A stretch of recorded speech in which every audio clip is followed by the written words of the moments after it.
মবিন ভাই হইল রে তার বেহিদাই বহলার পালারে ডাকছে রে তার খাওয়ার মাঝি মোর মাঝি আমার নবী কমলিওয়ালা রে ডাকছে রে তার খাওয়ার মাঝি মোর মাঝি আমার নবী কমলিওয়ালা রে 24 যোগ নবীর নাই পার হবি তুই খুশি হয়ে রহবে না রে দরবালা ওগি মহবিব ভাই হইল রে দর বিদাই বহলার পালা রে বাপ মাকে তুই বসরে ভালো আল্লাহ তোরে বসবে ভালো বাপ মাকে তুই বসরে ভালো আল্লাহ তোরে বসবে ভালো কে সব তুই বদলা পাবি রে ভাঙবে রে ভাবের মালা ওহবি মহবেদ ভাই হইল রে দার বেহিদাই বালার পালা রে। যে মা বোনদের উদ্দেশ্যে বলা হচ্ছে যে এখানে একটা স্টেজে বাচ্চা প্রায় 10 মিনিট থেকে কাঁদছে, কেউ নিয়ে যান, যারা বাঁঝা আছেন ওরা নিয়ে যান। আর ফ্রিতে বাচ্চা পাবেন তো কি আছে, নিয়ে চলে যান, কোনো খবর নেই তো।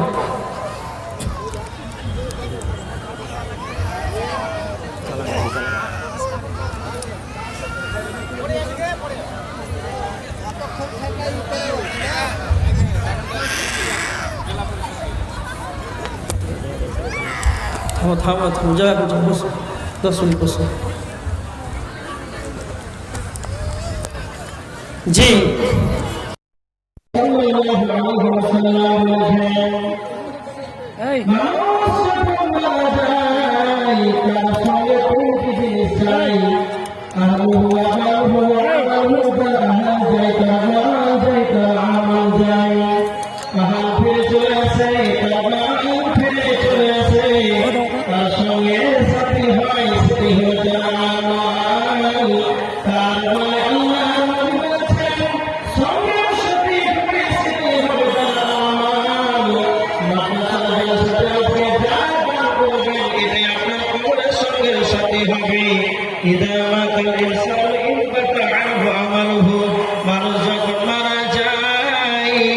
তখন তার আমলগুলো বন্ধ হয়ে যায়,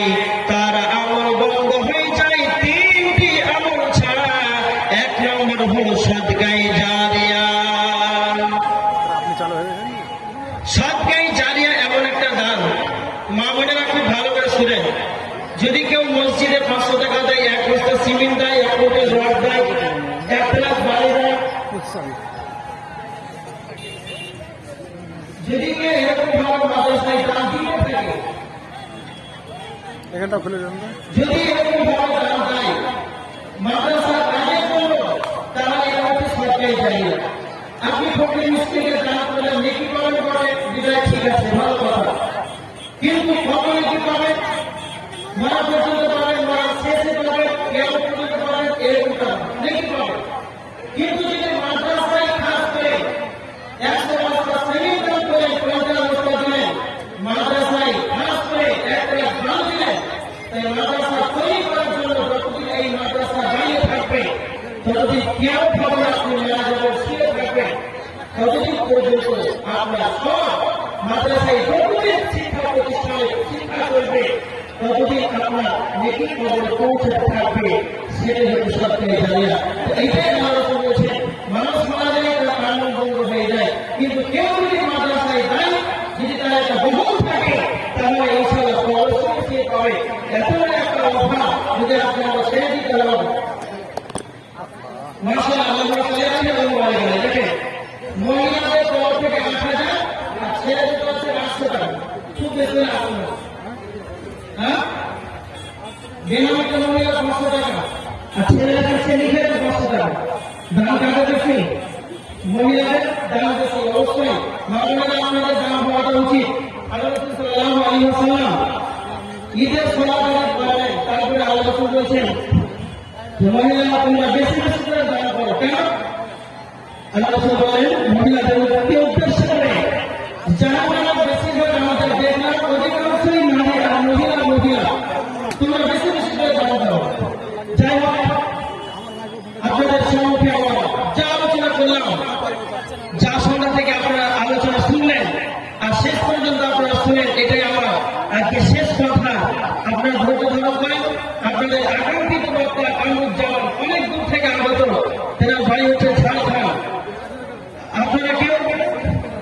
উঠাউঠি করবেন না ইন্নাল্লাহ মা'আস সাবিরিন নিশ্চয়ই আল্লাহ ধৈর্যশীলদের সাথে আছে আপনারা সবাই আপনারা নিজ আসন গ্রহণ করুন আপনারা বসে পড়েন আপনাদের সম্মুখে আলোচনা করবেন এখান থেকে আমরা বক্তব্য ইতি করছি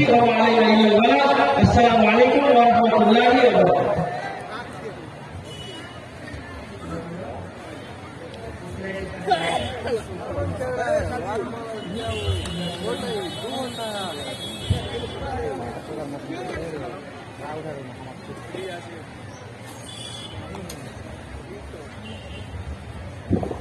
ওয়ালাইকুম আসসালাম ওয়া রাহমাতুল্লাহি ওয়া বারাকাতুহু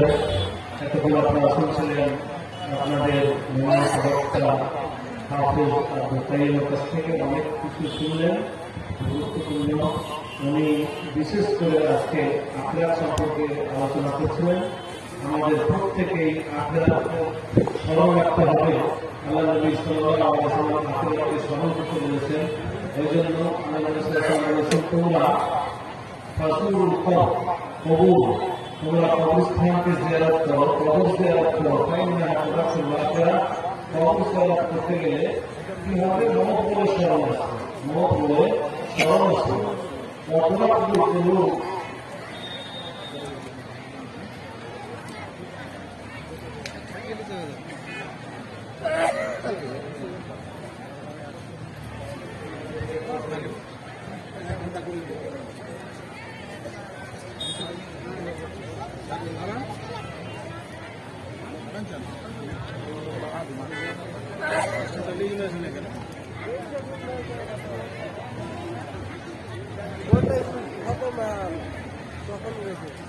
তো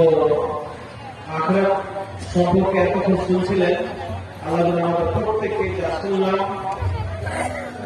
তার প্রতি আমল করার জন্য তৌফিক দান করেন এখন সময় আমরা না বিলম্ব করে এখন আপনাদের সামনে আলোচনার জন্য দেখা দিচ্ছি আপনাদের প্রধান বক্তা আজকের এই মাহফিলে ফজিলাতুল শেখ কামরুজ্জামান সালাফি যিনি ঝাড়খণ্ড থেকে এসেছেন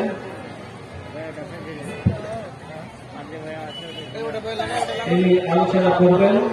এনার আলোচনার পূর্বে এই মাদ্রাসার একটা ছেলে 2-1 মিনিটে একটা গাজাল শুনবে একটা গাজাল পড়বে নাম হলো আলতাফ